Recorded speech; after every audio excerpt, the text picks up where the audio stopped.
The 2023 Pegasus World Cup race pits the best against the best seasoned horses for a $3 million purse. Great horses, great trainers, great owners, a fantastic facility, and loyal fans. This year will be exciting. Let's follow a few of the connections. Billy, what's so special about this Pegasus Stakes? Well, the Pegasus was created originally for an idea from the Stronach group that instead of having a horse retire at the end of his racing year, to maybe race one more time before he went to stud or ended his career, and it's become an event more or less like the Derby, the Breeders' Cup. It's just a phenomenal day for us. We have on top of the Pegasus, we have a turf race, Pegasus Turf. We have a filly and mare turf, and a bunch of undercard stakes and it's just turned out to be a tremendous stake. Billy, we have a local favorite in this big Pegasus Stakes, White Abarrio. Everyone's concentrating on him here, but nationally there's more attention on horses like Cyberknife and ones with other superior win credentials. But as you know, a race is a race. Give me your 2 cents on the local favorite and how you see this race stacking up. Well, obviously, he is a local favorite, being the Florida Derby winner from the previous year. Obviously, when you get a $3 million race to competition and the level gets much, much higher. But he deserves a chance. He's training well. He loves this racetrack, and he'll be a horse to contend with. Angel, what's so special about this Pegasus Stakes, and what's your view of what's going to happen? The Pegasus race is very important. Number one, the purse is bigger than any other purse in here. Number two is just to start the year the right way. When you make a lot of money like that means you're going to have a good year. You have some nice horses in there and a nice trainer. Usually for a race of that magnitude, I'll look at the horses, I'll look at the trainers, and then the jockeys. The race looks pretty good, 3 or 4 horses with a real good shot, and it's a good race to make money because it's 4 or 5 horses with a good shot. Very important race, believe me, for the horse, for the owner, trainer, and the jockey. You start the year with that much money in front, you could take a long, long, long later. We visit the barn of local favorite White Abarrio and meet with his connections. Clint, what do you think about your horse's chances, and what do you think about this ride to get to this point? You know, it's really been an unbelievable ride to get here. I think he has a great chance. Number one, it's at his home track. He's undefeated here at his home track. He's been training well. He's going to train this morning, his last work before the race.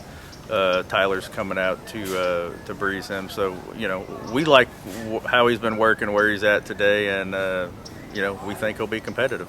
When we bought this horse, we had a plan mapped out for the Holy Bowl, and we're lucky enough to accomplish that goal and then go into the Florida Derby at that point, and that seemed to work out good. And, the Derby, as you know, is a very difficult race to win. We were kind of up against it with a post, and we were hung out on both turns, really, and then once you do that in a 20-horse field, it's pretty much over. So Tyler pretty much wrapped up on him and just kind of managed him lightly into always having this race as a potential goal at his home track. He's undefeated here. Won the Florida Derby Grade 1, won the Holy Bull Grade 3. With Tyler up both times, he's going to be back up on the 28th in the Pegasus for us. So we're looking forward to that run. Don't know at this point exactly who's going in. We'll find out Sunday. We'd like to get a post position draw in anywhere from the 6th probably to the 8 or 9.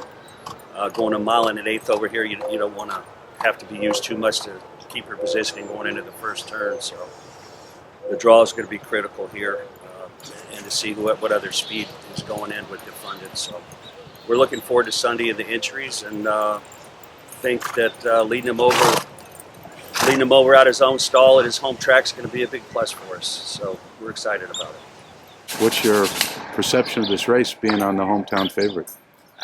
Coming in this race, we have a lot of confidence. This horse seems to really get over this track well. He trains over it every day. It's his home track. He's very comfortable over it. He's 4 for 4 over it. So we have all the confidence in the world with him. Best of luck, sir. Thank you.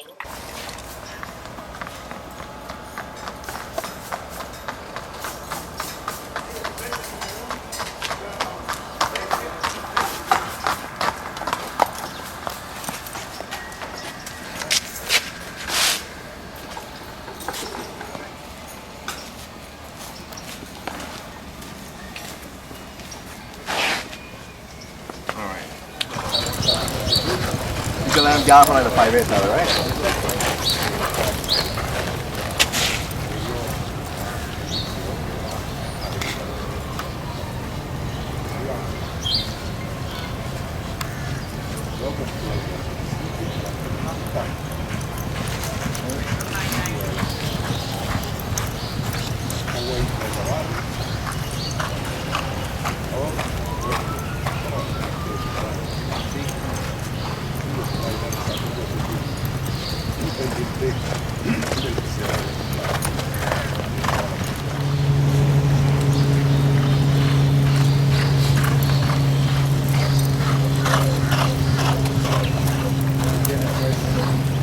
Andrew, you're gonna go 3-inch. Yes, sir. In hand. I just wanted 36 in hand. Well in hand, right? Yes. You push it a little bit, right? Hold in half. Going up.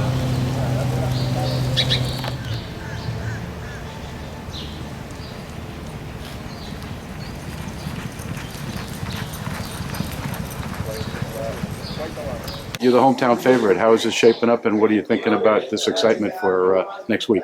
I mean, he's had a good preparation coming into the race. Today was his final race, and it worked as good as a horse could work, as good as he's ever worked. So we hope everything goes well for the next 8 days of the race, and we're very excited where he's at. It's unbeaten on the course. That's never a disadvantage when you have your home court. So we're happy where he's at. Fingers crossed he shows up and runs his best race. His best race is good enough to win a race like that. Jimmy, how do you see the race shaping up?